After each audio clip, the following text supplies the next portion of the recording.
Thank you. I can't tell you how happy I am to be here.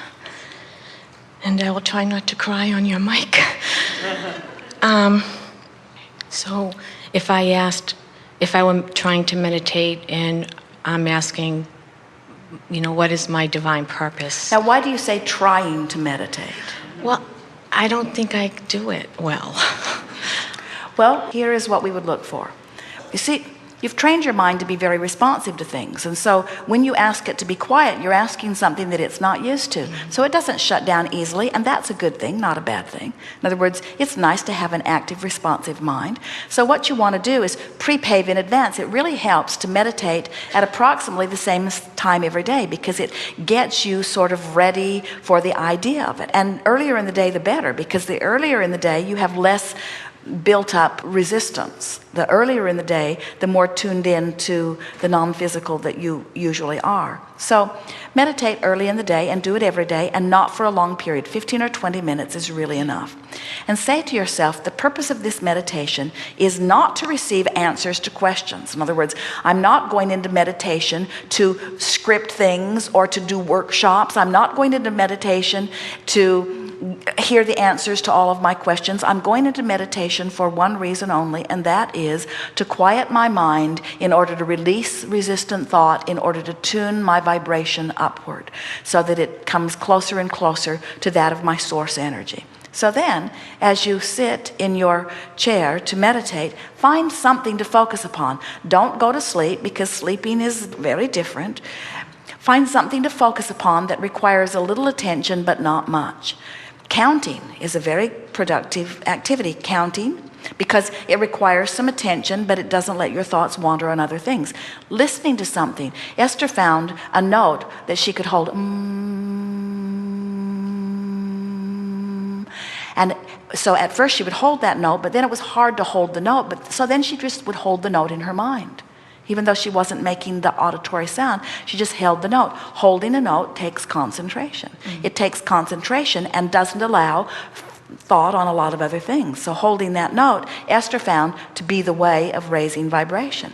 Now, when vibration raises, you always feel it in your body. The feeling of the releasing of resistance feels like tingles up your spine. It feels like bubbles up your leg. It feels like goosebumps up your body. The releasing of resistance is always a physical, visceral, pleasurable feeling. So as you're releasing resistance, feel it in your body. And if you don't feel it, don't worry about it. Just look forward to feeling it later. But as you begin to feel that feeling, we describe it as a feeling of detachment. Some describe it as a feeling of weightlessness. Esther felt it as almost a feeling of density, in that she was more intimately aware of the aspects of her body, and she could not tell her toe from her nose. In other words, her body felt sort of like one thing. Well, once you get to that place, you know that you've managed to quiet your mind and you've had a successful meditation.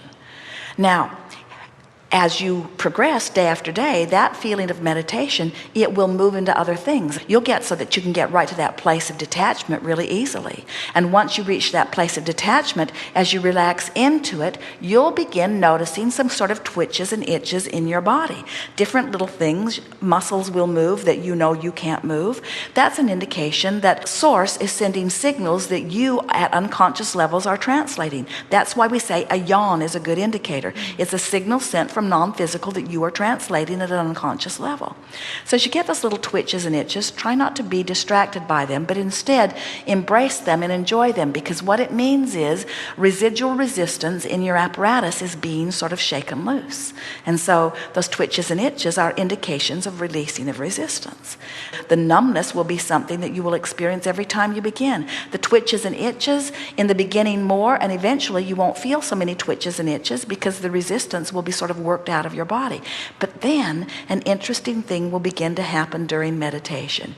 You will begin to feel the impulse to move. You will feel the impulse to move. In other words, it will be easy, Often, sometimes you'll even feel alignment in your body. You'll feel muscles doing things you're not accustomed to them doing. In other words, this is source energy giving signals, and you, in your utter state of non-resistance, allowing the parts of your body to receive the conversation from source. It is so delicious, you see. There is no reason for meditation beyond that. Because what you're doing is releasing resistance, releasing resistance, releasing resistance, releasing resistance. Now, as you do that and you're in that clarity, as you come out of meditation, now if you want, you can receive something fully. In other words, that's the time. Sometimes people want to write the book during meditation. We think that's going about it the hard way, because in meditation, you're trying to quiet your mind. In writing a book, you're trying to receive. It's a different thing. Step 1, step 2, step 3. Best description of meditation that we've ever given. So now, what are the advantages of meditation? What would they be? It will tune up your vibration to who you are. And if you do it often, we would encourage it every day. If you do it often, the biggest advantage that it will give you is when you slip from your vibrational alignment place with a thought that doesn't match it, you'll recognize it at an early subtle stage. In other words, it will tune you into the frequency of who you really are, so that subtle thoughts that are a little off, you'll recognize them, and you'll be able to bring yourself back into alignment. So now, how would this apply to someone who has been systematically in a pretty uncomfortable place on the emotional scale? In other words, what we just described to you is a process that would really benefit anyone who hangs around anywhere from frustration to hope into belief and knowing. In other words, if that's where you hang around, that meditation would serve you really well. If you are in a place of despair or frustration, the meditation would serve you very well also. In other words, meditation, we would encourage that no matter where you are along the emotional scale. But if you are in that place where you're hanging around in more discomfort, then this time of meditation is simply going to be a time of relief for you. Even if you don't get to those tingles, even if you don't get to that place where you are utterly aware that you are aligned, in every case, an effort at quieting your mind will move you up the emotional scale. It just will. It is the fastest way we know to get you into the state of allowing what you've already put into your vibrational escrow. We would rather that you were in a chronic state of appreciation than meditation, because appreciation, there's no resistance within you either. But frankly, it's easier to teach nearly every one of our physical friends to meditate than to find pure positive thought. It's easier to quiet your mind, to put your brain on pause, than it is to take some subject that's been bothering you your whole life and clear it. Right. Good time for a segment of reflection.